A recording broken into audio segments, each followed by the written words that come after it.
it going forward. Time for Hoax Hate.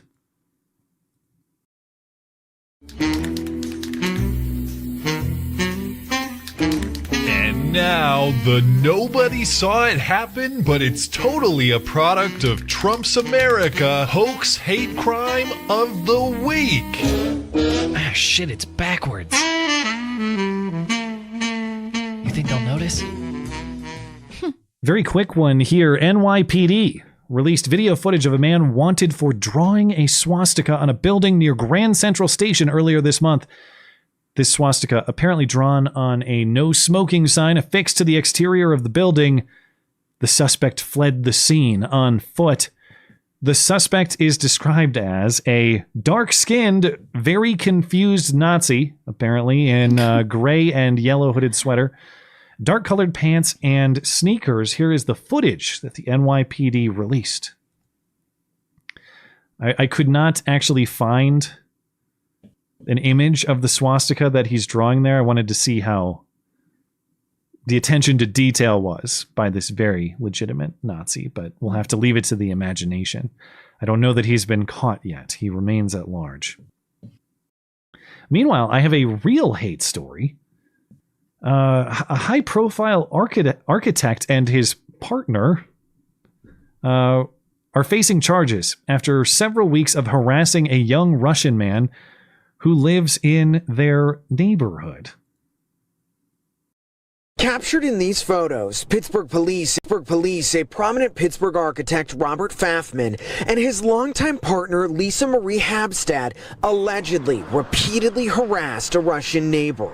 Investigators say the Shadyside couple targeted Russian native Vasily Potanin at his home since late February. Police paperwork states they threw bags of rice with explicit messages condemning Vladimir Putin as well as dog feces. They also allegedly held up a sign saying "Leave our neighborhood" while shouting threatening messages about him being Russian. They assume that just because of my nationality, I must be profiting from that. I'm put in spy, I work for him, all this nonsense. We actually went to that prominent Pittsburgh architect's office in downtown and tried to get his side of the story. As soon as I walked in, he told me to get out and leave immediately.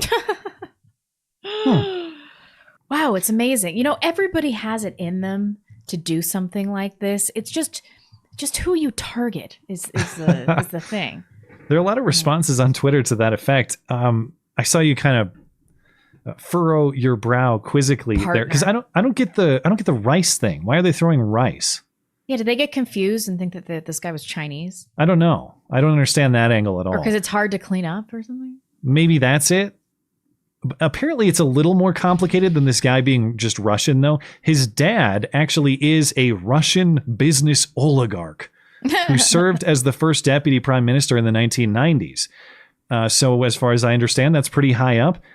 This guy also has a Let's Go Brandon flag and other conservative political messages at his house. Not that that means that he should be targeted or harassed or anything, but it's a little more complicated than just, hey, a Russian guy lives in our neighborhood, let's get him. But this couple has been charged appropriately with ethnic intimidation.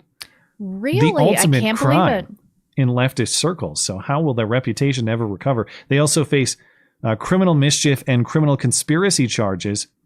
I'm mostly just bothered that the sort of people who still wear masks outside as you can see in the photo earlier. Yikes. Of their antics.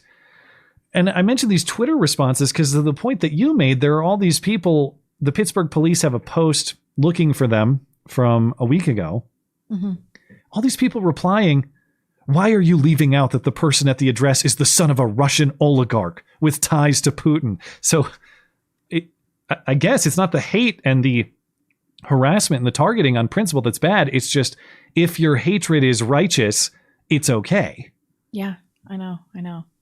Oh my gosh, I totally forgot to drop it in the notes. There was we have a suffragette statue downtown. Oh, yeah. I got half a dozen emails of people asking me if I did this. I did not, unfortunately. It got vandalized, and somebody spray painted the face yellow and then spray painted beta male right next to it. Huh. Okay. Which I don't quite get. But Yeah, I don't get think that the person either. was on the right track. Did they mean that beta males allowed women to vote? Maybe. If so, right on, I assume, as far as you're concerned. Yeah, it's a shame that one wasn't me though. Yeah. There's a picture. This architect and his female partner posted a picture of themselves on Facebook, apparently. This is also in the replies to the Pittsburgh police. They're carrying a sign with them that says, "We believe in democracy for Ukraine." Carnegie Mellon, whatever. Expel corrupt Trumpton oligarchs. Expel them. It's just, again, it's interesting. Put anything else there. Expel illegal immigrants. Expel, name your demographic candidate for expulsion. In this context, it's fine though. If they're deemed to be Trump-Putin oligarchs, expel them. They just need to harness and redirect that hatred. You could train them. Is that what you're saying? You could to the appropriate people. All right. These people could be used. Maybe. I don't know.